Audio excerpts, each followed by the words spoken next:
should get the gong down here, mate. Or we should get one of those little I snaps. like Tristan's little... Every now and then Tristan likes to kind of mix it up. We can do a little click if you want. We should just get Tristan singing in there like welcome. Yeah, he wanted the little what they call the clapperboard. Clapperboard things. So I was like, it's more funny with your hands because then we've been editing the videos. Like, right, clappers in, Tristan. You ready? Over to you, Tristan. When you're ready. Welcome to another episode of RecTalk. Today we've got Paul Thompson of Voyager. Paul, you've been telling us that you're desperately trying to get away from Voyager. So, what does that look like for you? Plug yourself. Now's the opportunity. There's loads of recruiters out there. Well, joking aside, I've been trying to find myself a better job for as long as I've ever joined. I think I'm 24 years, or I think 23 according to LinkedIn or something. I mean, it's never been boring, that's for sure. It's been an interesting couple of decades. How do you stay in the same business for 24 years? I mean, well, there's people out there that... Yeah, I mean, my entire network is all recruiters, right? So they're all like, dude, you're part of the furniture, you'll never leave. And I get that question a lot. Why have you been there so long? Well, I haven't done the same job for more than a year or more, really. I mean, when we started, we didn't really have any customers, and when we got a few customers, we didn't have a complaints department, so I had to do. So it's literally gone from, just it was a bit more than an idea when I joined, but it was kind of very much a fledgling family business with father and son owning the business and running the business, and I kind of came in as someone who knew what recruitment was I knew what I thought recruitment should be rather than what I was doing.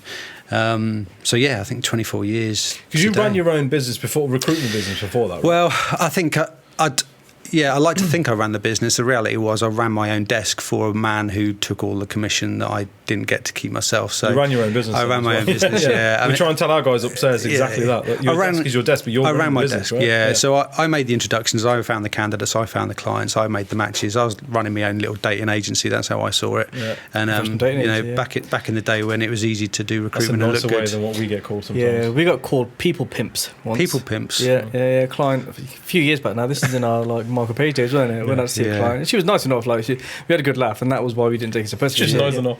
Nicely called as people pimps. Yeah. So that's what you guys are, aren't you? And we're sort of looking at each other like, is she joking or not? And it's like, in our head we're like, well, you're just like a shit practice, aren't you? Because you're not really a practice, but you're trying to act like one. I mean, I've always been a bit of a fan for a recruiter. I mean, if I'm honest, I didn't really like recruitment that much. It was just a good way of earning a lot of money back in the day. And I worked harder than a lot of people that were sat around me. So it's quite a good little living when I had no qualifications and no real aspirations in life. But I think the world's really changed when it comes to recruitment now. I think if you want to get the right job, you're not going to find that on a job board. You need a recruiter representing you. And I think even if you don't like the recruiter, you should probably be nice to them because maybe you need them tomorrow. Well, I mean, the other thing as well on that though, that's massively important, isn't it? You look at a lot of candidates' journeys when they get reached out from internal and stuff like that. They feel like the dynamic has shifted, don't they? Because for them, they're like, no, you as a business are calling me directly, so therefore pitch yourself to me, sell it to me. Whereas with a recruiter, they're trying to tap into their network. So it's not just going to be a company, it's going to be several companies that you're trying to tap into. I think it's about dynamic, isn't it? Right. So if you're a individual looking for a job and you've got a recruiter, headhunter, whatever you want to call them, representing you, taking you out to market, you've got somebody selling you, you've got somebody that's kind of, their vested interest is in placing you because you're worth a fee to that person, and they're touting you out to a load of businesses. And we've had examples where kind of businesses that we work for and have done recruitment for have had their talent acquisition team actively go out and try and headhunt candidates the way we do, right? So they'll go on a job board and they'll ring up and go, Paul, it's John from such and such PLC, I'm in the internal recruitment team, seen your CV, interested to have a chat. But the dynamic shifted because all of a sudden you're the PLC ringing Paul going, Paul, do you want to come work for me? Guess what? Paul gets to ask for what money he wants and what working hours he wants and gets to set the trail for kind of, do you know what I mean? So, well, Paul doesn't because he's been stuck at Voyager for 25 years. I spent 25. He's got a pretty good setup there, though. To be fair, we missed each other on Thursday, and then so I left him a voice message, and he was like, "I don't work Fridays." And I thought, I wonder if that's a one-off, but no. It turns out you're doing the reduced week. Right? I think my boss would call it compressed hours. Compressed hours. Yeah, we've got an office in New York and Sydney, which sounds very good, but it just basically means the phone's always ringing. So you can easily do a week's work by Wednesday afternoon half the time. But I think I'm kind of been there long enough to recognise that well, recruiters are impossible to get hold of on a Friday, so why not put your effort in? I mean, I'm old school, right? Key selling time, on the phone, 10 till 2. Friday afternoon, it's lunch, coffee, golf, beers if they drink, and trying to do the networky stuff. We used to have the beer trolleys and stuff like that on Friday from like. Trolley, I'll send you a photograph of me. I used to have a globe in my office. Oh, with the we were talking about this the other day. Yeah, we were talking about this. We've got like the decanter set up and stuff like that, and we were talking about this. So we'd love to have one of the old fashioned. Right, there you go. The secret is to have crisps on the bottom shelf, because no one's ever like reaching down to get the bottle. That's where the crisps go. Yeah. So a couple of I think interesting statistics are going to be like 25 years at Voyager, right? I think it's technically 24, but 24. It's a big number, adding right? more on. Yeah, 70 years at Voyager, 19 years forever. Yeah, so 24 years, another year, and you would have done life for at least murder, right? Yeah. So does anyone stay life inside for sentence 25 14. years? Yeah, 20. Who stays in prison for 25 years? I mean, Apparently you do. yeah, I'm only joking, Voyager. institutionalised. Don't hit Yeah, him. exactly. It's been a while. Yeah. You could have retired if you were in the army. 22 years in the army, and you would have retired yeah. at 40. 38, isn't it? Is it 38? Is it? Yeah. 48, something like that. I don't know. I think technically take a pension by now. Yeah, they'd let you take a pension. 22 years in the army. Yeah. What other statistics are there, Tristan, for like what else has a 24-year timeline? A quarter of a century. Most things don't last 24 years. A marriage is a good. Marriage? Yeah, that's right. Yeah. That's a good stint for a marriage, isn't it? You're married, aren't you? I'm married. Yeah, a couple of kids. Yeah, 22 years. We've still got a couple of years to walk out. Let's not go down that road. 20. I met her when I was 20. So 20. long time. Yeah. Institutionalised. Like, see, there's a theme here, right? Yeah. You're a creature of comfort, aren't you? Exactly. Yeah, just shackled to the first thing that pays you any First thing, attention. grab hold, don't let go. Yeah, well, look, you find something good, right? Yeah, well, this 100%. is it, isn't it? Yeah, absolutely. Yeah, I mean, you were saying off camera. I mean, like they treat you well. Everything you need and want is there. I think the thing that is probably more challenging for someone that's done anything for as long as I've done it is to keep it interesting, keep it exciting. You know, it doesn't matter what you're talking about, really. You know, whatever habits or hobbies you've got or career progression you want. 24 years is a lifetime for most of those things.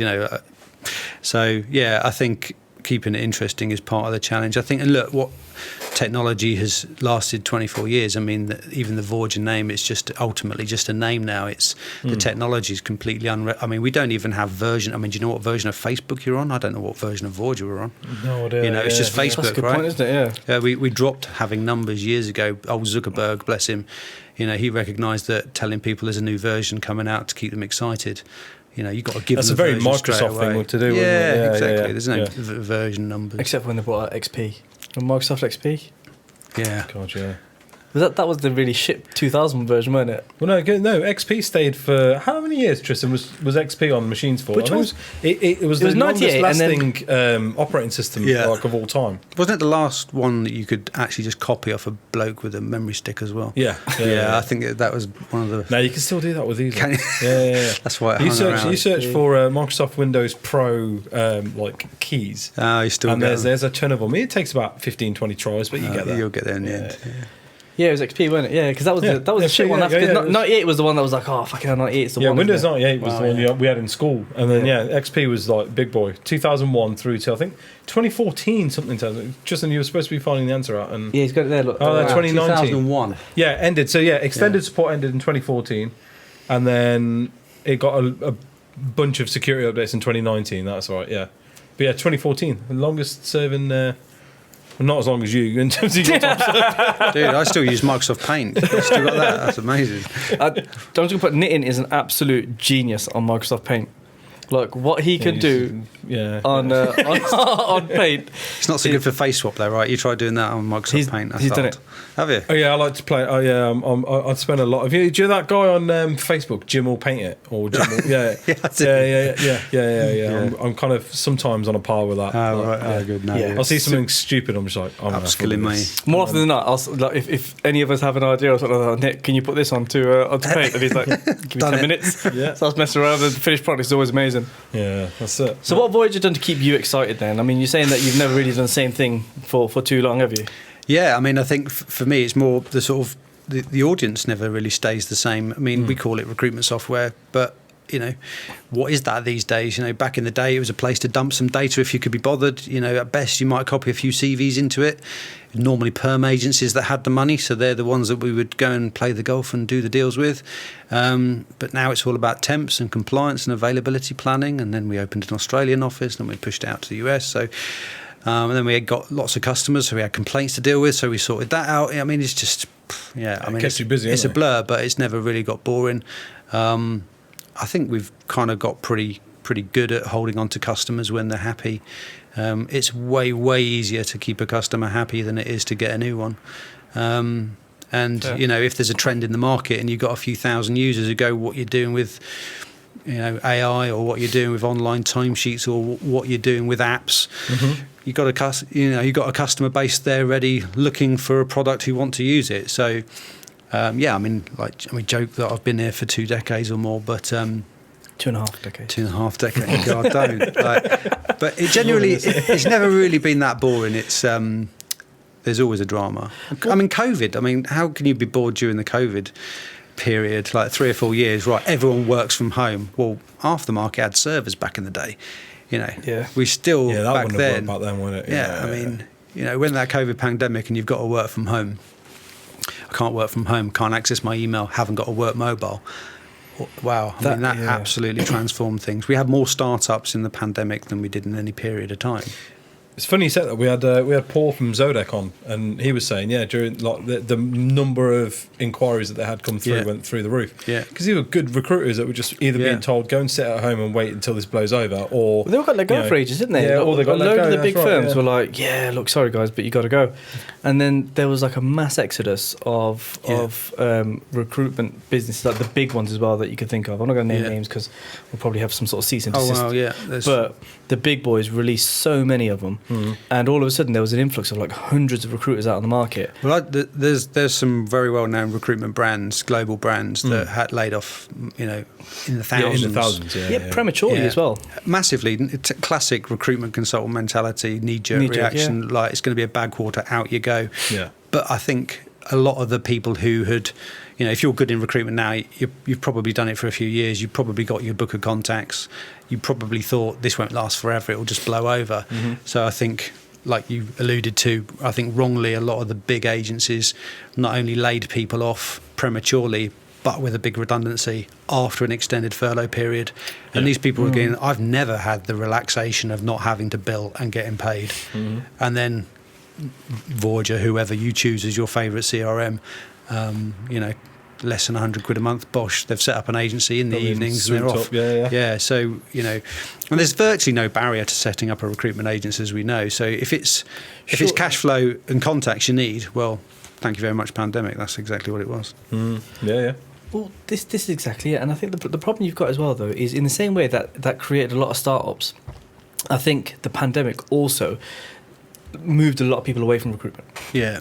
Those people who didn't want to be in recruitment but just happened to have landed in it, they ended up being like, sod this. Like, I can either go to like a big boy and get 25k or whatever as a base salary, or I could just go and do a very run-of-the-mill admin-heavy job, or jump into like a HR type thing. It changed a lot of people's mentality, didn't it? We found this kind of post-lockdown and things started opening up again. There was, because our hiring strategy has always been hire kind of more junior people that we can train and develop in our way, because we don't like the majority of the sort of the way recruiters are trained out there, especially within kind of big corporates and stuff like that, right? Didn't really mesh with our style. What a PC way of saying what I normally say.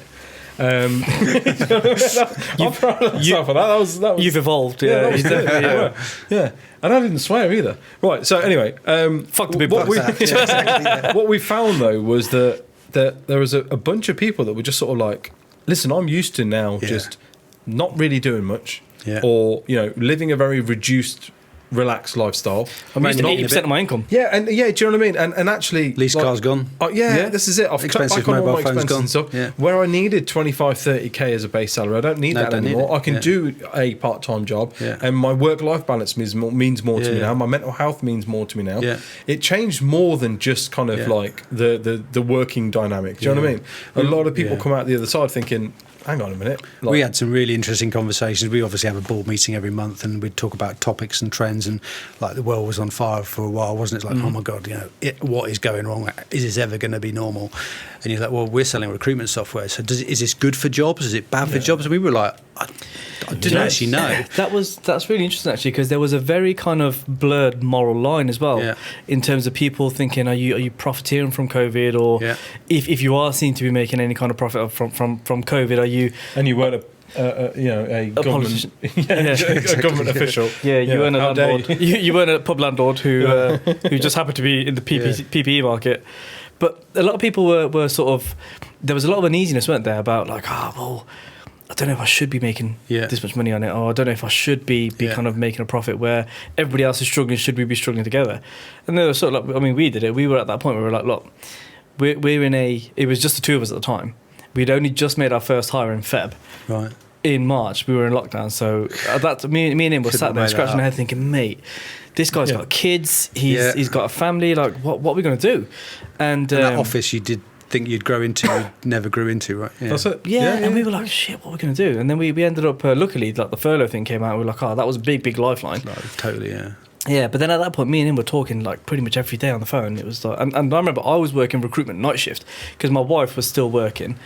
She hadn't been furloughed, and she was in accounts, or is in accounts, and she was doing her work because she was employed by somebody. I was watching the kids, and then she would switch off at 5, and then from 5:30 through to like 10. I would be doing BD calls, and I'd be doing candidate calls, and I'd just be like trying to find a vacancy from anywhere. Yeah. The thing is, from a family life, and you'll agree with this with 2 kids and stuff as well, right? From a family perspective, that you can't put a price on it. No, that's the amount of time that I had to spend with my little ones kids, and watching them grow, and like the time in the garden that we had and all that sort of stuff. I wouldn't. It was nice weather as well. Yeah, it was great weather. Yeah. I dug a pond. I'll send you some. Just randomly. I think. Fuck yeah, I'm digging a pond. Well, do you know what? I'll call it a mental health problem if you like. I don't know. I think the routine. I'm a man of structure, right? So I like to do this at that time, and that's how I feel relaxed, knowing what I'm doing tomorrow and next week. And there was so much uncertainty. No one knew what to do. I'm like, I've got to do something. So my wife said, why don't you dig that pond? And it started small, and I just kept digging. And it looks good now. We call it the COVID pond. But I think you've got to, there's a lot of change. Exactly, yeah. I've got a bar as well. Of course you have. Well, shared. I call it bar. But I think COVID was crazy. I mean, I'm very close to a lot of our customers. Fortunately, I've known them forever, right? But back in the day, we had like driving agencies would be created because a driver didn't think an agency did a good job, so he set up his own driving agency.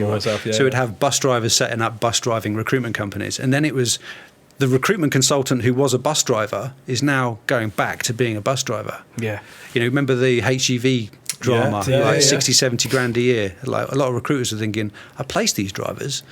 I'm gonna, why don't I do so that? Like Benjamin Dennehy's retirement plan. Yeah, so Benjamin Dennehy, the UK's most hated sales trainer, red cap guy, right? Oh, right. Okay. He's that guy there. Look, he's on the mug. Yeah, that guy. Yeah, he was like, that's my retirement plan. I'm gonna go and get a truck. I'm going to get my HGV license and just drive a truck. Yeah, he's like, I talk for a living. Somebody's talking in my lifetime. I just want to shut up and just drive for 60 grand a year. And I was like, my stepdad, his mate runs a driving recruitment agency, and it started exactly like that. Yeah. They used to work together at some place. I can't remember what it was. Maxi or something like that, wasn't it? And he was a HGV driver, and his boss kept going, do you know any other drivers? And that then just started, hang on, I'm doing this for free for you. Why don't I just set up a recruitment agency and do it? And then all of a sudden he starts applying into that, and that just escalated. Yeah. It's very similar. We can obviously see the trends. We've got a real range of recruitment customers. So, exactly the same in hospitality. Teachers setting up teaching agencies, nurses setting up nursing agencies, care workers setting up care agencies. You're on minimum wage. You're thinking, well, I can bill you out for double the money and keep £2 myself. You've got care workers now running multi-million-pound turnover. So do you think that the lack of sales experience matters anymore? From my perspective, people still buy Voyager because they want to have a place to dump their data, and that's what they think they're buying when they contact us. But I think when we show them what our system does, and this isn't me plugging Voyager, I think if you haven't got a modern system, it's difficult. Like an education exercise. I think I think salespeople have forgotten how to do sales. I think they've quite often lived in a So world true. where the phone rang. Like, not to be all geeky on you, but 65% of the outbound calls we make to our customers don't get answered. And that's because agencies... That's shocking. They let the phone ring, they let it go to voicemail. They're meant to be on the phone, so they don't want to take a sales call. Well, granted, I'm selling something, right? But they don't know when the phone is ringing. They don't know who's ringing until they answer it, right? And I think that could be a client going, hey, I picked up your mailer. Yeah, exactly. I want to see this candidate. Or it could be, hey, I've been recommended your details from XYZ. Yeah. I mean, I think of all the years I've been here, I'm very old school. I'm like, the best tool you've got as a salesperson is the person behind the phone. So the phone is the first thing that you need, and then the confidence and the knowledge and the industry experience is the second thing. And I think people just think recruitment now is putting a blog out and hoping people like it. I've spent days writing copy and then posted it and had 2 people like it, and everyone's gone, what have you bothered? I'm like, yeah, but that thing lasts there forever. That positions me as an expert in my field. You share it over and over. So that's I think that's the marketing part. That's the marketing part of sales. I mean, my job title, I think on LinkedIn it says I'm a marketing director, but we know that's sales. I think it says director of marketing, and then it's like in brackets, aka sales. And I thought that was well, I think there's a lot of types, aren't there, in recruitment? People don't want to be salespeople because they think they're vulnerable. It's horrid. Yeah, I don't like the perception of kind of like a lot of recruiters across any industry and whether that's internal or external or whatever, it's like you're scared to say the word sales. You're so afraid of the fact that I don't want to come across as a salesman, but you are a salesman. Just be the salesman that you are. Embrace it. Yeah. Don't hate it. But it's true though, isn't it? I will call and I'll say to people, look, we're salespeople. Like this is what we do. My job is to sell you to a bunch of different clients. And my job is to get you the highest salary I possibly can, because then I get to charge a fee to the client. That's right. And the higher your salary, the higher my fee, right? I don't know why salespeople are given generally such a hard time. I mean, obviously I sell a product. Recruiters generally sell a service or knowledge on a person that's worth something. We pimp candidates. Pimping candidates out. But again, pimping, that's a good one, right? But I think oldest trade in the sales trade in the world. Yeah, exactly. But you are often representing someone that nobody else knows. And I think that's the bit that's misunderstood. You definitely need some friendly recruiters. I mean, there's probably 4 or 5 recruiters that I know, very, very well, know their wife's names, their kids' names, what football clubs they support. And if I ever get another job, it'll be them introducing me to someone that will get me the job. If I got fired, my CV will be on CV Library. It will say I'm looking for a job on LinkedIn. And then I'll take any job I can get. You take every call that comes through, right? That's right. Yeah. Well, I mean, pending this podcast going out, mate. Might be the last day. Better not say too much more. No, but it's true though. I mean, I think salespeople. It's easy to blame salespeople for a lot of kind of the misfortunes you have or experiences that you have. And don't get me wrong, there are a lot of terrible salespeople out there, because like you look at car sales and stuff like that, like recruiters are almost looked at as like the window salesman or the used car salesman of the business world, right? We're kind of... Well, look, it's the least barrier to entry. Yeah, anyone can do it. Anybody can do it, and most people fall into offered into do it. Yeah. And so I kind of see it. What I find fascinating though is the whole element of kind of, I just don't like salespeople. When you get that, I just don't like salespeople, and it's like, all right, that's fine, but you realise every business ever is selling to you. Do you know what I mean? Like those bananas that you're buying in the supermarket have been sold to someone. That's how they got there. But in a way, right? Like in like walking through a supermarket, things are placed in certain positions at eye level, not at eye level, and so on and so forth. And these companies have paid a lot of money to be at your eye level, to be near the entrance, near the exit, nearest to the tills or whatever. You're being sold to all day long. When you sign up to Facebook or Twitter or whatever, you're being sold to. I think everyone's selling something. I mean, even the postman that smiles when he gives you the post, I think that must be a great job. Really? It's not a great job, is it? Being a postman walking in the rain and, I don't know why they can't wear trousers. They run. Shorts, running. Yeah. But that's the thing, isn't it? Like, hi, morning, big smile. These outdoorsy people. Does he mean it? You know enough of them, these outdoorsy, you know what I mean? These guys that set up like these camping websites to take blokes up a mountain and stuff like that. You know the type table. I don't know what you're talking about. Camping Jedi, you mean? Yeah. Camping Jedi? Yeah, Camping Jedi. Let's have a look. You know what? Yeah, maybe you shouldn't, but...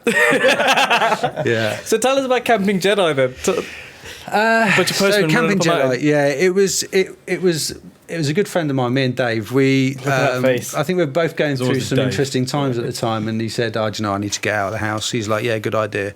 I think the first Camping Jedi trek was was it Goring and Streatley we did? I think we did like, I don't know, 40, 50K with a backpack of, I think I had a bottle of Jack Daniels at the time and a couple of cigars. Yeah. And we just sort of head out for a walk, lovely sunny day. And then, camped over for the night with a rucksack and a tarp, cooked some steaks on some twigs. Yeah. Like, You're that guy I see on TikTok that is like making a mud hut with a twig, right? That's you. Yeah. A bit more prepared than that. I got all the gear now. But there was a day. And we both sort of joked that it seemed a bit weird. I mean, I'd never done anything like that, especially with another man. It's like a bit weird. Yeah. But afterwards, like, this is great. Like, this is just amazing. We just sat outside, having a few drinks, having some Uncle Ben's rice and a bit of steak out under the stars. I'm like, wow, life's pretty good. You're like, the stresses of sales can Do you know be tough. that for blokes though is probably akin to like women going to a salon and getting their nails done or something like that. Do you know what I mean? Because like we're very simple creatures as men, ain't we? We just feed us, give us the outdoors to play around in, and we're okay, aren't we? Well, I think again, I do some mental health stuff for my running club, but I think with the Camping Jedi thing, you kind of, if you go walking up a mountain with a couple of guys, you run out of conversations. You know, you've done have you got your AMG yet? How's it going with the wife? Kids are driving you nuts, right? Yeah, how's the football? Maybe touch on pensions, house prices. What you got after that? Yeah. Well, you're not even out the car park. So even just to not have a conversation is difficult for a lot of men. Yeah. And I mean, I think most people do it down a pub. They go down a pub to get a few pints in, then all the bullshit starts, and that's a different conversation. But if you really want to have a nice, honest relationship with some mates, then take them up a mountain.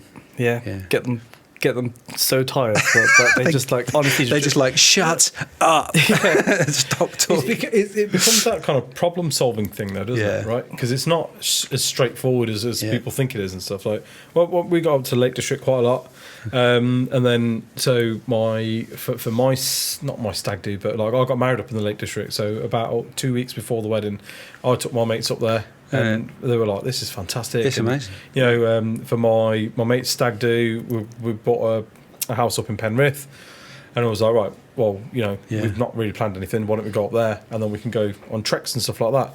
And again, for you see the change in people who've never done it before. Yeah, they're kind of like checking their battery life on their phone. Yeah. My battery's not going to last. Okay. Yeah. How are you going to cope with that? Yeah, you'll be all right. You'll be fine. We did it not long ago. So I've got 3 kids, and my youngest at the time was like, how old is Thea? Mate, we went in August, didn't we? So he was maybe 3 or 4 months or something like that. So we were like, all right, we're not going to go abroad, so we'll go up the lakes. And went up there. My daughter loved it. She's a proper like mountain trekker. She was sprinting up those hills. My wife, somebody who's just like she's a sun worshipper. So for her, she's like, no, I need to be on a beach or like poolside, just sunbed. But she loved it. She was just like, picturesque, and it's just being able to walk and just chat to the kids, and just do all those sort of things that don't involve a mobile phone, don't involve a tablet or a PlayStation or anything like that. It was so good. Yeah, I mean, for technology people, I mean, you guys love a bit of tech, right? But I think sometimes it can be the enemy. It's just too much. If you you kind of forget what you are. You know, we've all got those mates that, you know, down the pub go, check out this. And you're like, oh, you've seen this? Have you done that? Yeah. You know, what else you got? But you know, we've all got Google. You'll be sort of similar to us in that sort of area of your life where you were there before the mobile phones and all of that sort of stuff, before technology was in your pocket, compared to now. And you'll see in the pub, you'll sit there, and so many people are just heading their phone, just doing that, pint in their hand. Well, they'll be sat people like next to each other at a pub, and they'll be like, and I'm like, you could do that at home, man. Like, why have you come out? What's the point in you being out with your friends if all you're going to do is just sit there and like just do this all day long, all night long? I don't do it anymore because I think socially it's less acceptable. But when we used to do face-to-face meetings, presenting our software to people, you know, I might have driven 2 hours to go and meet them, and I'm not saying that, you know, I'm the king and they need to respect me being on time and all that sort of stuff. But you know, it's like when you go into a meeting and they've got their laptop up and then they get their phone out and you're like, I've driven here 2 hours and you've driven it too. I used to say to people, should we turn our phones off before we start this meeting to get the most out of it? And I used to think that was like a, you know, good, positive, let's make the most of our time. Passive-aggressive, isn't it? Yeah, it is a bit. And I think now it's like, it's almost acceptable to get your phone out mid-conversation. It's acceptable to take a call. Can I just get this? Well, you know, is it emergency? Are we here? How many hours in a week do you want to work? Because I'm working compressed hours in 4 days, so I need to make those 4 days work. And I think in recruitment, LinkedIn is a massive distraction. It's a black hole of time. Turn the mobile phones off, because if you're not using it, why is it on your desk? like get people on the phone. I'd That's love to go back into proper old recruitment. school, though, isn't it? Yeah, 'Cause, like, I'd love to go back to that. we were, I mean, even when we were back at like Page and stuff like that, it used to be like personal phones in your drawer. Yeah, you can't even look at your personal. You can't do that anymore. It's an extension of their life. I mean, I got an 18-year-old daughter, and she's just at the stage where she's realised that if she's old enough to pay for her own mobile phone. Mm-hmm. So I kind of highlighted that I pay for your mobile phone and your car and everything else, of course.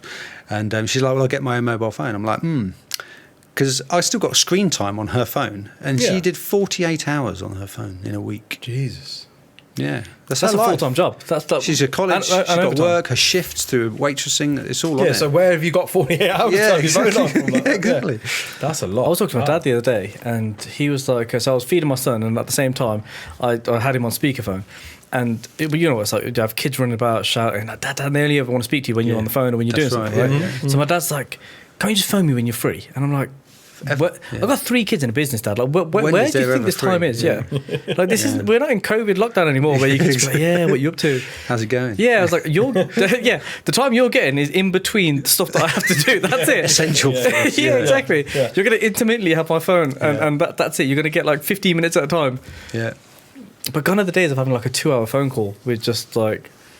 I actually diarise time with my mates, and in my work calendar, because I think if you don't, I mean, what is a support network these days? Well, you've got to find time. They're a social investment, aren't they? Like, I mean, I talk to my wife about this all the time because she's very kind of like isolated at times. In the she hasn't got a like, and I think this is true for a lot of women. She hasn't got like a friend that she knows she can rely on. If I ring this person, they're going to answer. Or if I ring this person and said, "I need this, can you do this for me?" And so she finds it really, really odd where me and my mate every Friday night we will go out, even if it's for a couple of drinks, right, after work or once we've been home, put the kids to bed, and then we'll go. And it's every Friday, and we'll go to the same place, a nice quiet little bar in like the outskirts of Cov. Plug it, the Telegraph in Cov. Telegraph in Cov. Yeah. It's the old Coventry Telegraph head office. Nice. So it's a nice little jazz bar type thing in there now. Really, really nice. And we're to the point where we get there and they've already kind of they'll go, "Hey, yeah, take a seat. We'll bring your drinks over to you because we'll open your tab for you. That we're regulars." And she's like, "Do you not get bored? What do you talk about? I don't understand. Why do you do it every week? Yeah. Every week?" I'm like, "Yeah, because I need that. I need those 2 hours on a Friday, and it's not the alcohol, and it's not the people around me. It's literally just right. Yeah. Here's how crap my week's been. You tell me your shit week." I mean, I think if you want to be an effective employee, especially as a salesperson or a recruiter, you got to block your day off into sections so that you can ensure there's a little bit of new business development. Even from a social perspective, you got to find new friends, right? Keep adding to that little pot of goodness, right? So do that. Get some fitness in your life. Take out some time for a healthy meal instead of a microwave Rustler's burger. Now, I love a Rustler's burger, but food shouldn't be convenient all the time. I disconnected my phone for when it's in the car. So there's little things like if I don't have that. In the olden days, you'd have half an hour in the car on the way home to chill out before you walk through the disaster zone that is house, right? Yeah. But that got filled with a business call, and it's like, when's the time for me? When's my time? Yeah. So when did you have a really, really interesting kind of like because you've done the Wolf of Wall Street, getting pissed on a weekday, kind of like rocking in, and now you're what 7 years sober. Yeah, so you're completely the other side of the spectrum, and so you got an interesting kind of insight to that. Well, I think back, recruitment was like, I mean, you just couldn't count the money you were making when I was doing it. Like late 90s, it was IT recruitment back in the day, £30,000-40,000 placement fees with virtually no experience in recruitment. It was a crazy time. The company where I worked turning over 40 million quid. It was massive.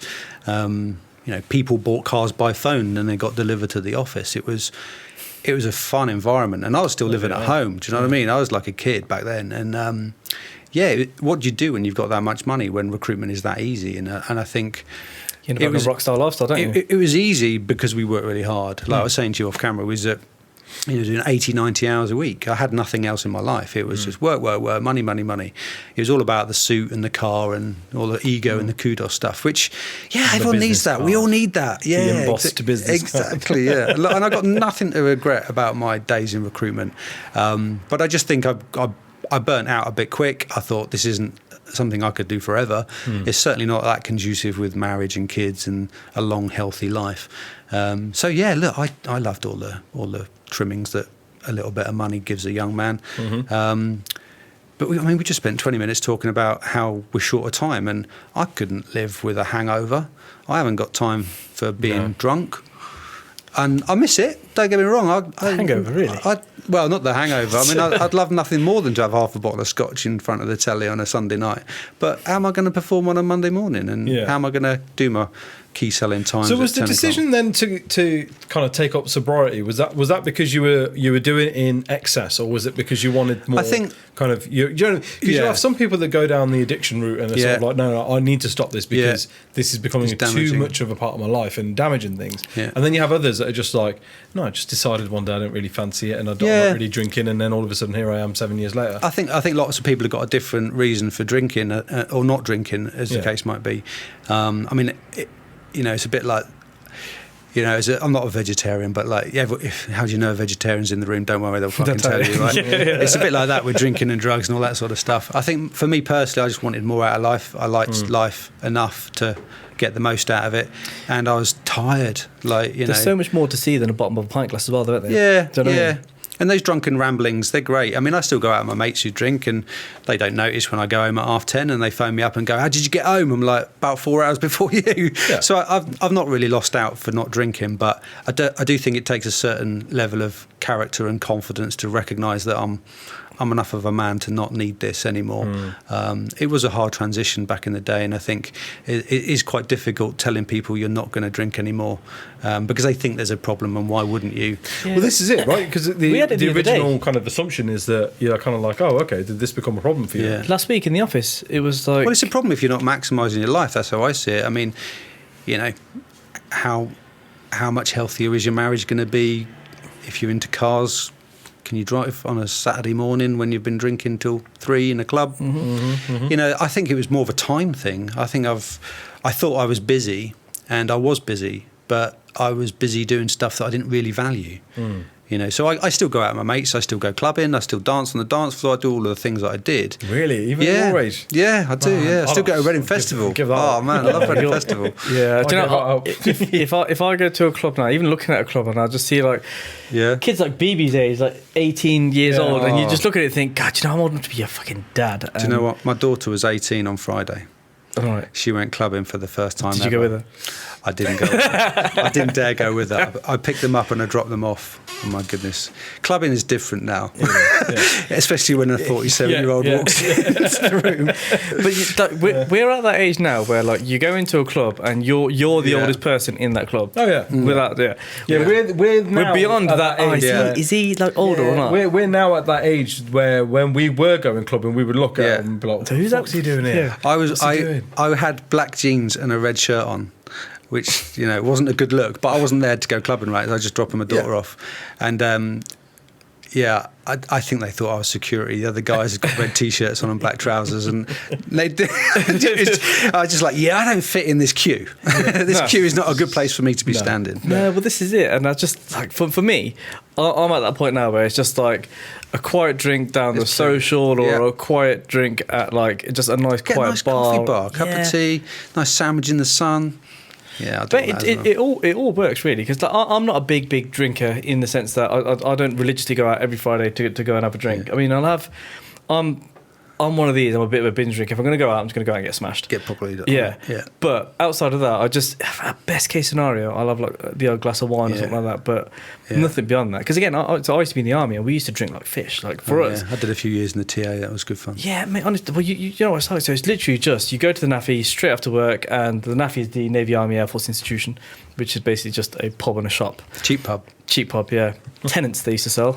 Proper drinkers drink. Yeah. So you'd have to drink a pint of Tennent's. That's about as good as it got. And it made your skin go like a weird like tinge of yellow. Look like a Simpsons character at the end of it. So you drink and drink and drink. And I was from like the age of like 16, 17. Just going nuts all the time, and you've got this new lease on life because you've left home. You get to go out with your mates. You're living with your mates, so everything's all about let's go get pissed and let's go out here and do this. Exactly. Yeah. And you're right. You end up burning the candle at both ends, because I remember when where was I? I was in the Brecon Beacons, right? So I was doing, you do like a promotion card or a course to go to become a corporal, right? So go to Brecon, and I'm absolutely hammered the night before. Me and all the lads went out, and like But everyone was, right? Yeah, of course they were. Yeah. So we stumbled in at like 3-4 o'clock in the morning, and we had like it was like an 8-mile tab, which is like a backpack with like 50 odd kilos, and you got to do it in, I think we were doing 10-minute miles or something stupid like that. So you have to do that in like 80 minutes. So I'm there, and my mates are holding me up. Like, literally, I'm stumbling like this. They're holding me up, backpack and everything, right? I can't remember what was in my backpack, and they're holding me up. And then the whistle goes, and I'm just off, and I just run. And what's keeping me upright is the fact that I'm just running. So it's like a bicycle, ballast, inertia. So I'm running, and like all the salt's coming up on my face because I'm sweating so much. And then by the end of it, I'm totally sober, and it's like that. And that's a key point in my life because I'm like, that was fucking horrible. Yeah. But it wouldn't have been as horrible had I not got out until 3-4 o'clock in the morning. Yeah. So you end up burning the candle at both ends, and before you know it, you just like gets to the weekend, you're fucked. That's the only way I slept in the TA, was being drunk. Yeah. You wake up with a hangover, and then you go for a run and shake it off. You're like, this is living. Yeah. Well, this is one way of living. Yeah. Then you join recruitment, and you're like, this is living. Yeah, exactly. I've got all this money. Wow. I'm going to die at 40, but this is great. Yeah. So like, talk to your liver, just hang in there, just a little bit longer. Yeah. Just give me another few years. Yeah. So is that where the Camping Jedi thing came from then? Yeah, I think that was the easiest way I could think of staying connected to the people I valued without having to do it in a pub. Yeah, that's fair. And I mean, I don't sell tickets, but I reckon I could, you know. Yeah. There's enough people that contact me saying, there's a lot of take me somewhere. This is it. There's a lot of like space out there for within kind of men's mental health in general, isn't there? Where like men have now kind of accepted that I need help. I need to do something. It's okay to not be okay. As a standard. All that sort of stuff. But I I think more importantly though, there's because I have the conversation with my wife quite a lot as well, where it's sort of like you don't understand men's mental health is very different to how kind of women are wired, right?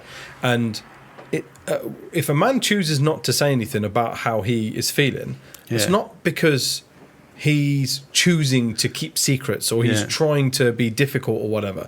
Sometimes it's just because they don't know how they to don't want get the that out, conversation. or the outlet just isn't there, you know. And we had this when we went to my mate's stag do, and we went up for a big long walk, and we were going up to a tarn, and one of the lads is quite a big fella and stuff, and he was kind of walking up, and he's very secretive about his personal life and stuff, and things haven't been going great for him, and we all knew that, but we're like, come on, you got to come with us. And like just out of nowhere, we're walking out of nowhere, he just starts opening up. Oh, this happened. And that's what happens in the fresh air, my friend. Yeah. And everyone was sort of like, that was weird, wasn't it? He started telling us about like how his relationship's fallen. His relationship's fallen apart, and his kid's got autism, and he's not struggling. Like, he can't cope with it, and he can't get a job, and I was just like, because all of this stuff's in there. And like he didn't know how to say it. Like how you gonna sit around, how's things, man? Yeah, good. How things going? Yeah, good. How about you? Yeah, no, crap, mate. Absolutely awful. Shocking. Like I'm failing. No one wants to admit that. So it's fascinating. I've spotted loads of trends that people don't typically want to talk about, but it's like everyone's got a hire car they don't want to pay a monthly fee for.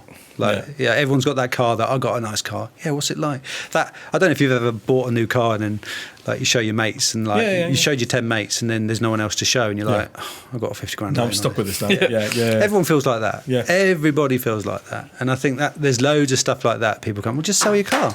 Oh well, what would I drive? You know, well, whatever. No one cares what car you got, mate. Do you know, I made this people point. don't, right? We have this realization because we get it all the time from like close family members and from like distant outsiders looking in, basically. They'll be like, "Oh, you got a business? Why have you got a Tesla yet? Oh, why have you got? Just get this car and put it through the business." And we're like, "All right, two things. Number one, where's your fucking Tesla? Right? And number two, I'm not going to park a Tesla out my outside. I live in a terraced house in a pretty bad part of Coventry. I'm not parking a Tesla out there. It's bad enough that I've got the cars that I've got. Plus, I'm like, listen, I don't care whether my cars. I've got a 2010 Range Rover. I love it. I think it's the best thing ever, right? Because when I was little and I was growing up, and when in 2010, I'd look at those and be like, "Yeah, one day I want to own one of them." I don't know who you're trying to kid that you were little in 2010. When I was 10 years younger, but like the point is, it means something that's to nice you. to me. Yeah. I'm happy with that, right? Yeah. And it doesn't have to be a 150, 200 grand. That's right. Like range on PCP. Like that's a ridiculous. How much idea. harder have you got to work to have that extra thing? And it is, I think, going back to the old sales and recruitment thing, it's like money, like work harder, first in, last out. How about just do a good job and have a client that phones you back? And how about pick up the phone when it rings? This is it, right? In that environment, it does become a dick measuring contest. Yeah, it? for Like, sure. There's the business card kind of scene in, is it American Psycho? And they're like, and he gets annoyed. He's got ringing. Who's that? Is that mine? Oh, we've got a business call. Do you want to take it? No. We should be It's my day off. This is my making friends day. But yeah, with the whole like, oh yeah, this is my card, and they're like, oh shit, he's got a better business card. Yeah. In like a shitty, gritty sales world, that's what it is like, and they do end up going. When we worked at Michael Page, and at times they'd be very, very salesy, and like the environment was very toxic to the extent where we would see people go down to bank to buy £8 pints. Yeah, crazy. Knowing they can't afford it, knowing they got their rent due out next week, and then knowing that they're going to be struggling to make ends meet, just to show off and keep kind of up with the Joneses. And we just stand there and just be like... They say to us all the time, why don't you guys ever come out for a drink? Because I have a wife at home that I actually want to spend some time with, and I've got a kid at home who I actually want to see growing up. And also, what's the point in having one pint? Well... Yeah, but it's true though, isn't it? And like, don't get me wrong, there were times where we'd be like, all right, look, there's something happening, we need to go downstairs, But, I mean, we'd get called part-timers for leaving at like, so you finish at 6, right? So our working hours were like 8 till 6 or something like that. Yeah. But you didn't start until 8:30, or you weren't paid until like 8:30 or 9 or whatever it was. So you end up there for an hour before you even get paid for anything. Then they expect you to be there up until fucking 7, 7:30, coding the fucking CRM. You're like, piss off. That was it. Yeah, we're going to get some pizzas in. We're going to code the CRM, which leads me nicely to what I wanted to ask you about. Because you mentioned something on the Voyager stuff, right, about just somewhere to dump your data, which is what everybody in recruitment sees CRMs as. That's right. Yeah. I buy an off-the-shelf product. I have tabs. And these tabs tell me this is where you store this. And all the tabs look the same now. And I've got to put that in. So client name, Yeah. Michael Sharma Group. Yeah. Client contact, Nitin Sharma. Yeah. You know, position, and I've got to put all of that in. Yeah. So you mentioned off camera about the kind in of trouble now. the AI stuff, The experiments that you guys have got The going on. experimental stuff. Yeah, I think if you think sort of 5-10 years into the future, is anybody going to buy software? Probably not. If you look at the companies and the products that sell, people value the data that's in the software. The software itself is a byproduct of needing or wanting the data. Mm-hmm. And I think that's a big part of the future, certainly my future. CRMs, there's thousands of them out there. Your definition of easy to use is different to yours, and it's probably different to mine. You might like, black and purple. I might like, Outlook silver and grey. Do you know what I mean? Mm-hmm. And there's so much personality in what your definition of easy to use is, that everyone's selling easy to use software. So I think the future is really more about looking at what data you value and how do you configure the ease of use. So just to give you an insight, we've all got access to LinkedIn, but what are you doing with it? If you're just surfing and scrolling, it's just another distraction. It might as well be a filing cabinet that you go and walk to and have a look in. So I think having a system that will present you with the audience that you haven't yet tapped into, pointing out the knitting that you forgot to phone back, doing real simple things. Like, think old school, right? In the olden days, you'd phone someone wishing them happy birthday, congratulate them on their work anniversary, to spark that conversation, talk about the football or whatever it might well be. But how about an automated email that says, is it really 3 months since we met in Coventry? And that sparks back, crikey, yeah, hasn't that gone quick? How are you? Yeah, I'm fine. And I think that's what salespeople will buy. They'll buy a tool that comes with data that makes them money. But I think that's because it's no longer acceptable for a CRM just to be a CRM. Just a dumping ground for data, right? It's. I mean, we've used multiple different CRMs across the board within recruitment at our time, employed as well as working for ourselves. We've tried and tested so many, the most basic of CRMs against kind of the most cutting edge, and half the challenge is always just getting recruiters to just use it for its capabilities. Our current CRM, it allows us to put in availability of candidates, and I can tell you now, none of our guys use that. because they don't know how to, right? So, And it's hidden. and I think the smart thing is to assume someone's available and to know when they last answered the phone and when they last replied to a text. And so when you look at an availability list, you can actually use AI to present you the most likely available candidate. That's right. Instead of what you're talking about and what most recruiters do, which is not update a database, which frankly is probably really easy to use, and then realise that I didn't update it for 3 months, so if I'm not doing it, you're not doing it, and you're not doing it, and then why is anyone doing it? So then you haven't got a system that manages the very thing you've bought it for. But you have a hard time getting recruiters to put notes down in terms of what their conversations are. Do you know what I mean? Never mind then keeping it up to date. The weak link is the human, my friend. You know, you've got to sync the WhatsApp, the SMS, the Outlook calendar, you've got to sync the phone, and you've got to tell people recruitment is a phone-based job first. Yeah, and if you phone and leave a message, it sends the email. That's it. You can have all the tech that does everything. You can bring all the information to the forefront. And what are you going to do if that person, if that human isn't doing anything with or anything valuable with that data, then it all falls apart, right? I go to a lot of recruitment companies, a lot of face-to-face meetings. I'd much rather meet someone than do it online. And, you know, with an online meeting, people will say to me, as a salesman selling software, show me what's new. And you're like, what's new is the fact that you booked yourself in this meeting because you clicked on an email that talked about what's new. You know, you're always looking for what's new, but you didn't answer the phone for the last 4 times I called you. I sent you an Outlook invite that you didn't accept, and you're 15 minutes late to this meeting. Now, again, as a salesman, it's kind of lost on them because I'm trying to sell them. But the experience that I have when talking to recruiters is, for the most part, they're disorganised. They don't know what they're doing. They haven't broke their day up into key selling times. They haven't put a lunch day in with their biggest clients once a week. I think you just got to do a little bit of everything. And to that effect, you know, I've been here for 20 odd years, right? And that's never changed. 24, 5, 9. It's never changed. Recruitment's never changed. What has changed is the technology. And I think, but you know, I think for more me, can be done. The technology has allowed the lazy recruiter to be even more lazy. Yeah, that's right, yeah. Because you said it before, like the performance is based on being the hardest worker in the room, right? Now you give people an excuse not to work hard. And don't get me wrong, the kind of the genesis of the idea with automation and all that sort of stuff is all about making the recruiter's life easier, right? All it's done is just make them even lazier than what they currently are. Whereas if you make them work harder, then you probably get a different result. But the challenge is then is they're having to spin so many different plates. And what things like CRM are supposed to do is stop them having to spin those plates and just allow those plates to spin by themselves. Problem is you're going to have a hard time getting recruiters to just buy into it. Do you know, there's room in the market, I think, and you being in the software world for as long as you have, can maybe tell me the reason why this isn't out there. But there's video software that's headed up by XYZ company. Then I've got a job distribution software that I've got to go to. Someone else. And then I've got my job boards, and then I've got my CRM, and then I've got my CV parser, which might be different, you know. And then I've got my little value add piece that I do that no one else is doing for what, you know, some sort of automation thing. And I've got my LinkedIn automator, and then I've got no time to do recruitment. Yeah. So I'm getting all these set up and fine tuning. Why is there not just one company that heads up and goes, you know what, let's just build a product that does all of this.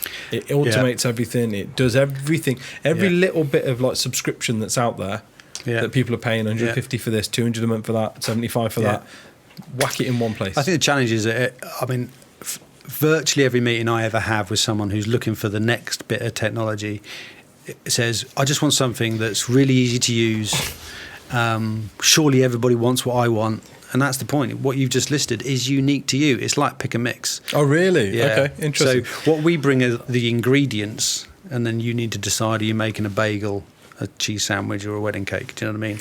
And I think that's recruitment hasn't really changed from one business to another, but how you deploy yourself. I mean, look, who else in your space is doing this?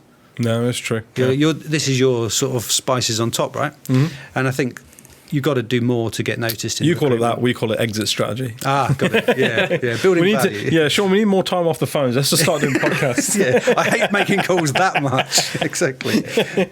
But again, it comes out that hate making calls thing. And we had Benjamin Denny here, and he made a really good point in his podcast, which is salespeople will do the very, very minimum they can to be able to get out of sales. Yeah. Once they get to that point, the sales manager. Yeah, do their time. Do their time. I've done my time on the phones, and now I'm a manager. Or I've done my time on the phones, and now I'm a team leader. And it's just like, if you're good on the phones and you enjoy being on the phones, Stay on the phones. You'd be on the phone for 24 years, right? Don't You become a manager just because you're the oldest. You can take the director of marketing or director of sales Yeah. job title, but I still want to be on the phones. I Yes, still want to be out exactly, visiting. I still want, because that was the bit that I found interesting with yourself, was sort of like, is director of marketing, but the guy's a salesperson through and through all his activity and the way you like. This guy's a salesperson, Old school salesperson. You know what I mean? Oh, yeah. And I'm like, has he got a team? Has he got, because surely... Well, teams technology, I think, a lot of the time now. What I used to pay someone to do, we used to pay someone manually to take leads off Facebook when recruitment agencies set up a Facebook page. And then, because that was fresh data, because a recruiter had set up their Facebook page, so there's a fresh agency to make a phone call to. So as a salesperson, why wouldn't I pay someone? Well, it's a button that does that now. It comes straight into your inbox now. And I think it's all about having data behind the tool. So, for example, I think I might have said it already, but 65% of the calls get voicemails. So when I look at my diary and I can see I've got 30 calls to make, I'm not scared of that because 65 are going to go, hey Bob, how's it going? Long time no speak. Call me back when you get a spare minute. I'm going to click a button. It's going to send an email. It's going to diarise a call. There's a red receipt on it. If they ignore 3 voicemails, they get another one that's a little bit less friendly, and eventually they get deleted. And I'm on to the next. And I think that's going back to, we talked about what we're not allowed to talk about, is software without data is not something people will buy in the future. No, I think, that's very valid. Very, very. So there you go. Yeah. So what's next for Paul, for Voyager?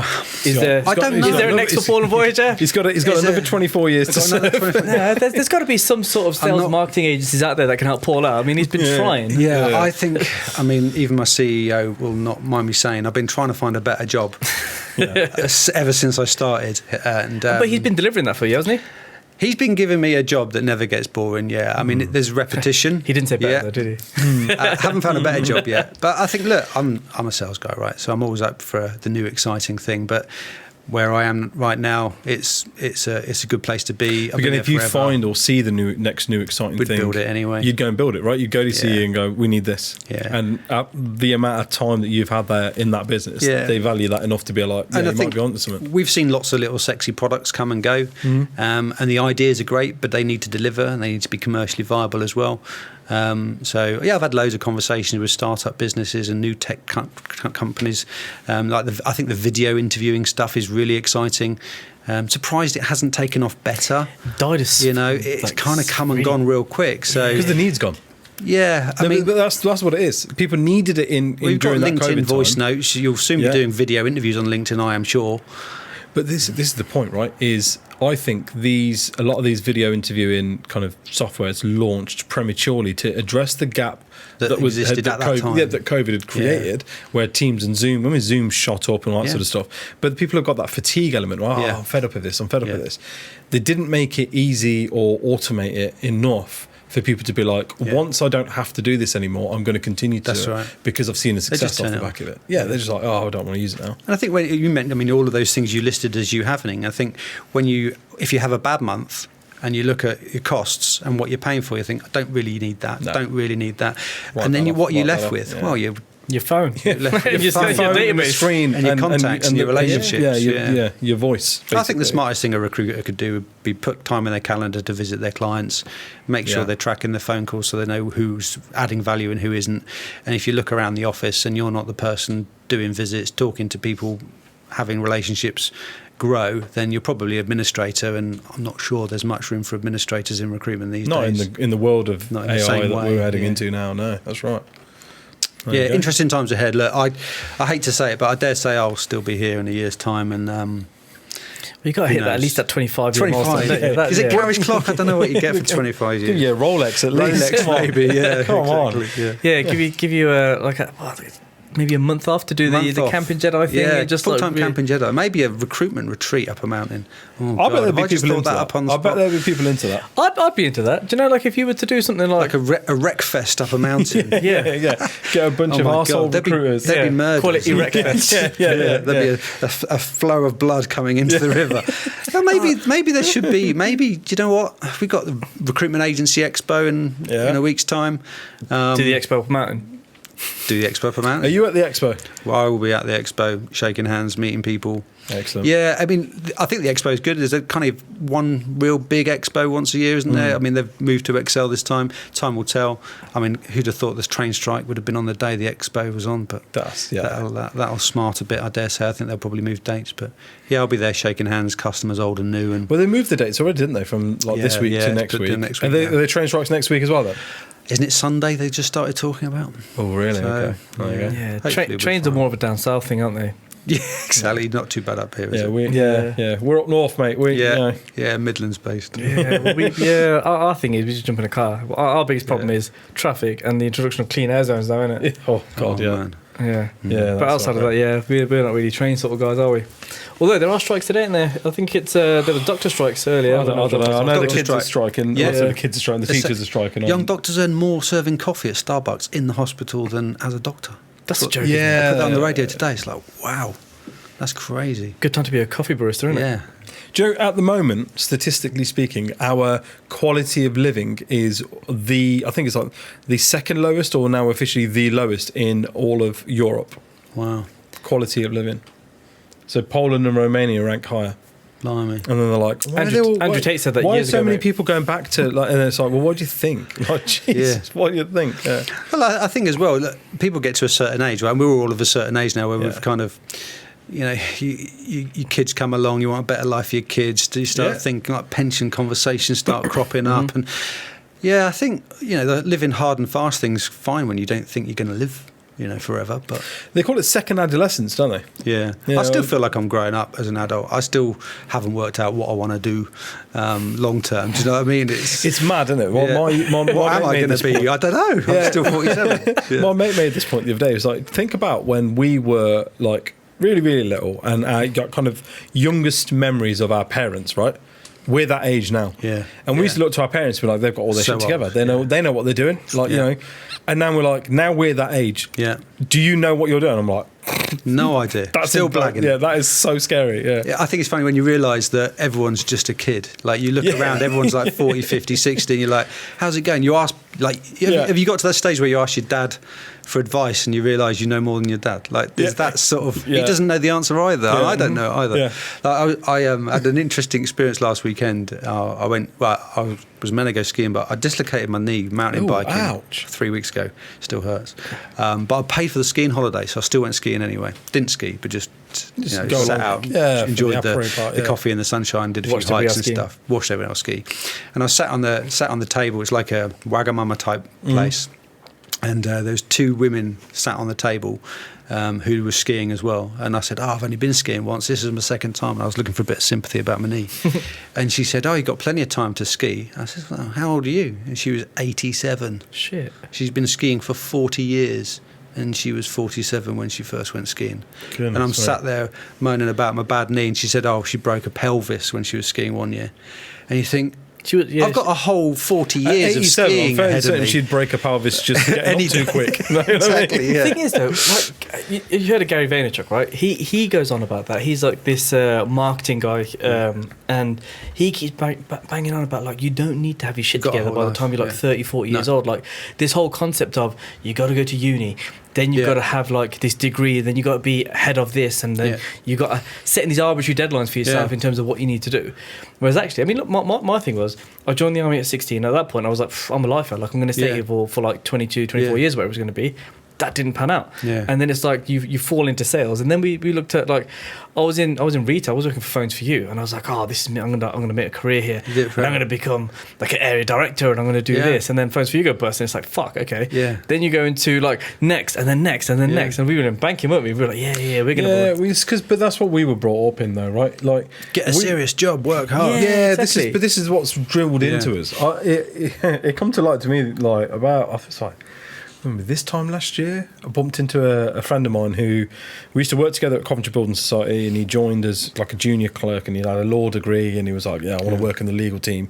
Then he got up to kind of legal counsel, blah, blah, blah, and he was head of legal counsel the last time I remember speaking to him. We caught up and stuff, and he used to have a little band that he used to play in. There was just him and his mate, and bumped into him, and I was just like, "Oh, what are you doing yourself these days? Still at the building site?" He was like, "Oh, no, left that ages ago." I'm thinking, "All right, yeah, Mister, what you like a global bank now, or like Credit Suisse or something you hit me with?" He was like, "No, I the band stuff I was doing." He's like, "Yeah," I was like, "Yeah." He goes, "Yeah, I just like solo singing and stuff for like weddings, christenings, and blah blah blah." And I was like, "All right, okay." He was like, "Yeah, I'll work just maybe 7-8 hours a week, and I'll make 150 grand a year." And I was like, I know. You can't tell me to try hard in school. And like, if I could go back and speak to like 16-year-old me, like, forget it, mate. Forget it. My man makes 150 grand a year singing songs. Just singing songs and strumming his guitar. Stock, no Pick warehouse, that guitar back up and start learning. Yeah, tell your mum, shut up. I'm going to learn how to play this thing. How many times did we get told as kids, don't be on that computer game all the time. Don't be watching. Yeah. No one's going to pay you to play on sitting in front of a computer all day. Yeah. Now that's what I do. Hello. Yeah. Now all kids want to do is just become influencers and YouTubers and stuff. Like my son, he's 13. He's like, because it's hard not to knock them though, right? It's like, don't do that, get a proper job. I still find myself saying that. I'm pushing my daughter to go to uni and pushing my lad to work hard on his A-levels, but we've all got probably 10 careers in us. Yeah, but that's because that's drilled into us. And actually, the truth is, whatever your kids end up doing in sort of 20 years from now for work, probably hasn't even been invented yet. No, the job doesn't exist yet. Doesn't exist. A content creator, BB sat there at 18 as a content creator.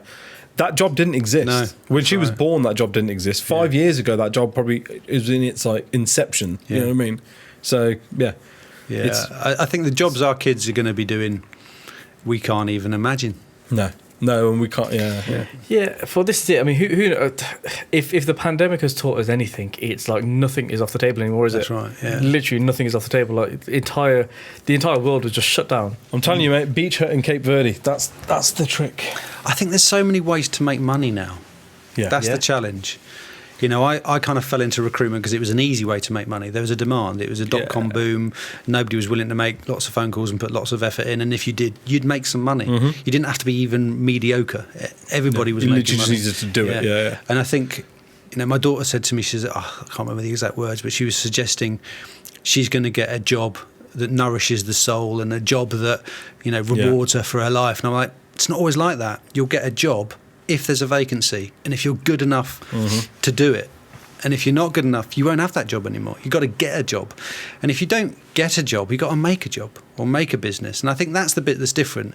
When I left school, some of the so-called failures went and become roofers or scaffolders or worked in the shop. And that was like, wow. Yeah. But then you think, like, not even 10 years after that, you're going, oh my God, like, what? Why did I do that? I did a stint in a bank and a pensions company and an insurance company and stuck behind a phone and on a laptop. And I'm like, maybe I should have done a bit of that. But I think as you get older, learn a trade. No, this is it. But again, the education system is it doesn't tell you, oh, by the way, a Sparky earns this much a year, a plumber earns this much a year. Right. These guys fall into it because they're like, I've got nothing else. Like, I've got no qualifications or whatever. Failed, I find it interesting though what you're saying about your daughter being like, I need a job I want a job that's going to kind of nourish my soul and be that mindset didn't exist for the millennials. No, not right. At all, Our mindset was, I need to get a job. Imagine saying that to your parents. Shut up, get a job. But the point I was here 14, right, and I was working in my dad's factory. Like, I probably shouldn't even be saying this, right? But I think the guy's closed down anyway. But I was working at my dad's factory, making like these little copper pipes, just like putting little fucking indents in these copper, like Saturdays and Sundays. Little child labour. 14 years old, right, and I was doing it like 8 hours a day on Saturday and Sunday, and he would give me 20 quid a week, and I was buzzing with that. I was getting into school, the richest guy in the world, because I was like, My point is though that you want your kids to have that mentality, because I want them to think enjoy about their job. the number of. I mean, this is probably a long time back for yourself, being as you've been at Voyager for so long, and Ikiru for so long, right? But like, think about the number of shit bunch of jobs that we did, and think about the number of jobs that we went to. I mean, we were brought up into that world of, you eat shit and like the taste of it. Yeah, do you know what I mean? If your boss tells you to do something, you just go, thank you, I'll go do that right now. Yeah. Whereas they call it character building. Yeah, you know what I mean? But we want to raise our kids, and we've got a girl. I mean, both my little ones are girls. I want them to be like challenging that and growing up under the guise of, no, I don't need to take your shit, and I don't need to do a crap job. If I don't want to do these things, I'm not. Yeah. But the offset's always going to be, but are you going to make that opportunity happen then if it's not out there? Or are you going to sit back? And if you don't do it, somebody else will do it. Yeah. I think it's for financial reasons as well. Like, I bought my first house with a deposit on a credit card for my house. Do you know what I mean? And Nice. that was easy then. They wouldn't let that happen now. You can't do that now. No, you can't, and no. I think we had an exit strategy. You know, at 16, 17, you could probably move out. I can't see my kids moving out anytime soon. No, so average no. house price $300,000-400,000 for a flat where I live. I mean, And it's to be fair, insanity. they're just not even giving them a mortgage now. They're No. not even entertaining it. My cousin, he lives 2 doors down from me. He's renting, and he works at Royal Mail as in like a management position at like one of the hubs. Still on the on the line, but in like a deputy manager type position. Yeah. His wife is working for ISS at the hospital. They make good money. Yeah. And for Hell or High Water, the affordability, every time they get close to the affordability, Goes the up. goalposts change and the house prices change. Yeah. And all of a sudden it's like, fucking hell, now we've raised never this get much there. deposit, we can't get there now we've got to do it again, and we've got to do it again. And they'll get to a point where their rent is going to be stupid. And Yeah. people are now even looking at it as all right, well, maybe we just like have 2 families living in one house Yeah. to subsidise the amount of So rent. do you know where? So me and James, my Friday night pal, that we go and have beers and we talk about this sort of stuff all the time. We have a theory. Right now, for people like us and people like yourself and our generation collectively, for some reason we're happy to value a 3-bedroom terraced house in Coventry at £250,000, right? Whereas the generation that are now being told they can't get on the housing ladder and that kind of thing, these guys are also the ones that, by and large, are working in these jobs where I can work from anywhere. Yeah. I just need a laptop and an internet signal, and I can go into the office once, twice, maybe 3 times a month, right?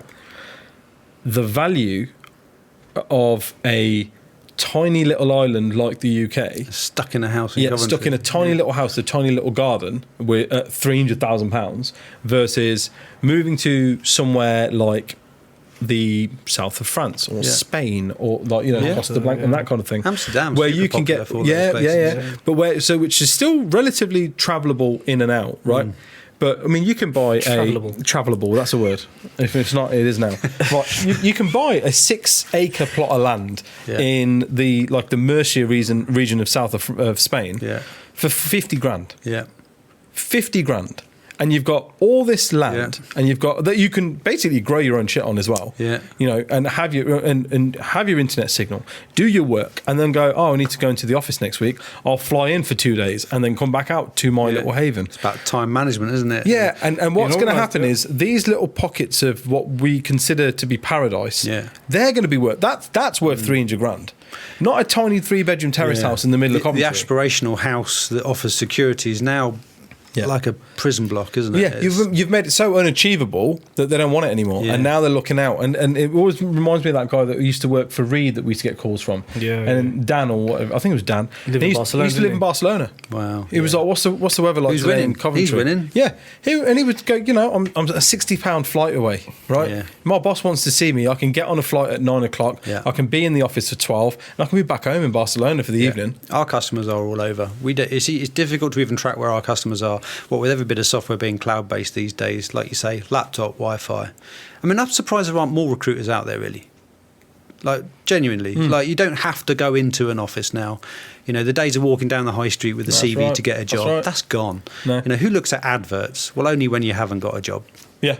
So I think that it's going to be an interesting 5-10 years ahead for recruiters. I think this Web 3.0 is going to be the catalyst for change in what we've historically known as like the working norm. I think working hours will be changing. I think working weeks will be changing. I think things like housing and what we consider to be an affordable house or a worthwhile house type of setup will be changing. This generation that are coming through, the Gen Z, that and will point and laugh at certain things that they ask for and talk about and that kind of thing.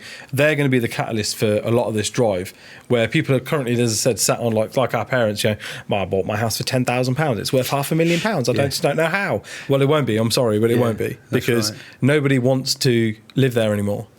When the opportunities are going to be open to go somewhere else, they'll take those. And I think that European law is changing as well now. So you can hire virtually anyone to work for you from virtually anywhere. Yeah. I mean, if it's manufacturing, obviously it's different, but with the service-led industry, and let's face it, recruitment is a service industry. That's right. Yeah. You know, if you can do everything remotely, then I mean, There's a lot of industries like that. I mean, we had Dave Birch from Endurance Zone.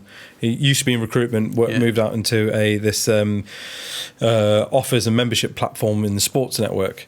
He's got 16 staff, he said, and I think 12 of them are outside of the UK. yeah.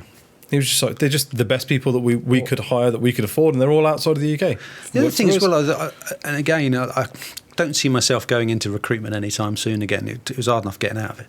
But I've always wondered why a recruiter's not open on a Saturday. Like, not the branch high street, but how sort of like, I'll dedicate 10 till 12 on a Saturday or a Sunday evening, and I won't work Friday afternoons. Or it just seems that the recruitment industry are always very quick to adopt new shiny sexy technology, but the fundamentals that are changing now. Well, we've done it. Solid we've had jobs come foundations through are on a different, Friday where we needed CVs for the Monday. We've worked the weekends, and guess what? People answer the phones. But it's I bet they do, it's yeah. our gig, though, isn't it? Yeah. Yeah, you're Do you know what I choosing mean? to do it. Yeah, It's our gig. If we sat there and said to these guys, you're having to work on a Saturday. yeah.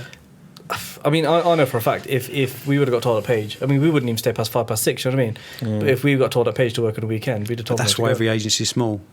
The agencies that are flexible, that are profitable, that are in charge of their destiny are guys like you. It's small agencies. I don't want to sell to the big agencies. I want to sell to the small agencies that are going to get big. The big agencies are getting small. Everyone needs to spot that Scaling trend. back. Yeah. The big branch networks, they're still recruiting. There's still turnover. They've still got jobs. But as you've said, Branch network in general is moving. I mean, Jaguar Land Rover announced recently they're going to cut. In the next 2 years, they're going to scale back to 20 retail outlets in the UK. That is it. 20. But who buys cars like in a dealership nowadays? That's right. They don't, right? If you Who gets a job on the high street anymore? Who walks around with their CV? Yeah. But you look at banks. HSBC booked the trend when banks first started closing down a lot of their branch networks because what they were doing, they were just putting like automated cash machines in. So you just go in there, you want to deposit money? Yeah, here, use the machine. Yeah. And they'd have, do you know the one in the high street? There was it was like HSBC, the biggest bank on the high street, but they had the smallest branch because all they had was 2 offices at the back. One was a business account and one was like a Premier or whatever it was. And you'd go in there, you want to deposit money, someone would come over like, just use the machine. Oh, can I not just do it with somebody? No. The machine. There is nobody here to do it. That's how you do it. You pop it in that machine. And guess what? People adapted. People who were with HSBC, some of them moved over and they were like, forget it, I'm going to Nationwide. And here's the thing, the new customers didn't know there was an old one to talk about it. I think one of the things that we do as older people, and if I can include myself as that, you reference the past. It's irrelevant. Like we talked about joking about me being here forever. Who cares? What's happening next year? That's what's important. Yeah. And that's why I've stayed here for so long. And that's why HSBC's doing well. I mean, First Direct, I bank with them. Amazing customer services. I'd like that's phone the thing them as well, up, isn't great, it? amazing. Yeah. Why would I go to a branch? Whether it's for getting a job or for buying a car. They were laughed at. So I was in financial services when First Direct really went mainstream and stuff and become a thing. And they were laughed at because they were like, what do you mean you're not going to have branch networks? Like, how can you have a bank without a retail bank without branch networks? And they were like, no, we're just going to do what we're really good at, which is the customer service element on the phones really, really well. Yeah, you phone them up and the person who answers the phone virtually knows every question. Right? And that's our view of support as well. You know, you can't outsource the bits in the way that you used to outsource things. That's right. You know, everyone wants to talk to an expert. And I was just about to say that's the big thing, isn't it? Like the guys at First Direct on that customer service side, they've been trained to be experts in their market, in their field, and that's what people are looking for. People are looking for experts. Whenever we speak to clients, one of the first things they'll always ask us is, "What do you guys specialise in?" Yeah. Not once have we ever had a client say to us, I'm looking for more of a generalist agency. Yeah. I'm looking for somebody who does a little bit of everything. What I want is someone who can kind of do everything cheaper than I can do it myself. Yeah. Yeah. But nobody asks that. No, But just slightly better. Yeah. We've got a recruitment agency that I think is still a customer that places tree surgeons in North Wales. Like you think of niche. Talk about inch mile deep. But he's sewn up 3 or 4 of the councils. Yeah, and that's all he does. Yeah. When the storm comes along, he's like, happy days. All my contractors are going out to market, clearing the roads. You think that's a smart. I think there's agencies that place baristas now. We've got a customer that does telesales recruitment for French-speaking telesales people. Like, God, fucking hell. People are really carving that niche, so don't they? there's like niche. A niche used to be, I have a branch in St Albans and I'll do everything. Yeah. And nobody goes in the branch, do they? That's the thing. No, that's right. That's fascinating. So, staying at Voyager then for the next 24 or 5 years. Yeah, I think if you And look at then- what Ikiru People is and the brands we've got, I mean, I'm kind of known as Mr. Voyager, but we've got 6 or 7 brands now. Some are doing better than strong others. profiles. We're out there talking to the companies that are going places. Yeah, so you got what? Voyager, Talentis, Yeah, Online, Gated Talent, and Filefinder. Then. yeah, that's right. Yeah, And is there a Paul in each one of those departments? There probably is a bit of Paul in every one of those departments. Yeah, absolutely. Yeah. So, I mean, my sort of pedigree and background is really sort of for the Voyager UK brand, but a lot of what I do, as I say, is online. So, Filefinder is very much a global brand now. That's all over the place. Talentis and Gated Talent, that's some of the stuff that I'm not really meant to talk about, so we'll have to save that for another day. But the ISV online stuff is more of a traditional brand. We talk about the quality of candidates and stuff. We still do typing tests and psychometric profiling for recruiters who don't want to reduce their applicant pool. It's like the opposite of what a lot of recruiters want, ironically. It's like, I haven't got any candidates, don't test them. Let's get it even more. But the clients are using that technology. I always figured that selling to recruiters wasn't quite as good as selling to HR departments. I thought that's where the money is. One day I'll end up doing that, but I think it's the opposite, actually. I think there's something we say on this show all the time. It's the opposite. HR. Fuck HR. Personnel, yeah. Oh, hell, yeah. Personnel. Gosh, Yeah. human remains. You're in a PLC. Exactly. Look, thank you for making the journey up to see us today. No, Thank you for the chocolates and the flowers as well. Yes, yeah, that was a nice little touch. Yeah. Well, I've never had a guy buy me flowers. There's a first for everything, then. You've never bought me flowers. How does that make you feel? A bit strange. I'm You not okay gonna with lie. that? No, yeah, no. Maybe we should they're go up lovely. a man and I'll tell you about Eh? how you should feel about that. That escalated really quick. I've bought flowers for men a few times, and it's interesting to see their reaction. So Yeah. I think it's a nice touch, personally. I mean, I had really bad hay fever, so actually you're nearly killing me. But you're more of the chocolate. yeah, I'll take the chocolate. Yeah. Oh, yeah. No, it was a really nice touch. But I appreciate you coming down. Yeah, likewise. Good fun. Don't be a stranger. Definitely come down and see us again. I'd happily come back in a year's time. Tell you what's happened. We've shared a few little secrets off camera, so we'll push those examples and we'll see where the future lies. But I dare say I'll be wearing a Voyager branded shirt somewhere. Yeah, I expect a rollie. A rollie next time. Yeah. I'm more of your sort of plastic GPS Garmin guy, but That's when they because you bring got out the little, I go out walking in the mountains thing, but you're not Maybe walking in the Casio mountains now. G-Shocks. You're driving up to the Midlands. It's no kids buy watches anymore. Do you know that? Yeah. I'm trying to shame. convince him to. I'm part of a shout out to Watch Gang. I'm a member of Watch Gang. Oh, right. Yeah, I get a new watch every month from local indies. And Nice. I love them. I've got what You we're did up to say 10 earlier. or 15 now. You did say earlier. I should do probably cancel have a that. nice watch Yeah, that I I did wear say on that. date night, actually. Yeah? Good. Maybe I should remember watches more often. I've I got have watches, and I just this is so convenient. Obviously, Yeah, but so wear that on your other wrist. I have two watches. Two watch guys. Do you know what I mean? Nah, I can't be that. I'm not. Watches that are guy. cool. But then my wife for my birthday bought me this is a Tissot Sea Star with the Pepsi face, and she bought me the green one. So now I have two basically of the same thing, but in different colours. One's a lime flavour. One's a lime flavour. Yeah. So okay, well, definitely come back down. Now's the chance to plug your shit for us or for your listeners. Well, look, if there's a recruiter out there that wants to, Hire me. hire me, or just simply, Yeah, if they go- want to find out yeah. about Voyager, short of like, tell me about Voyager. I mean, like, if they want to really get into Yeah, and don't call him with your mobile phone on, and don't call him if you're just looking for the new tech. That's all available. out there. No, look, I'm happy to speak to anybody in recruitment. That's been my sort of career, really. If you're in recruitment and you want to talk tech, I'm keen to talk to you and get to know you. Sounds good. Perfect. Sounds good. Good Right, stuff. well, we will see each other at the expo. Indeed, yeah.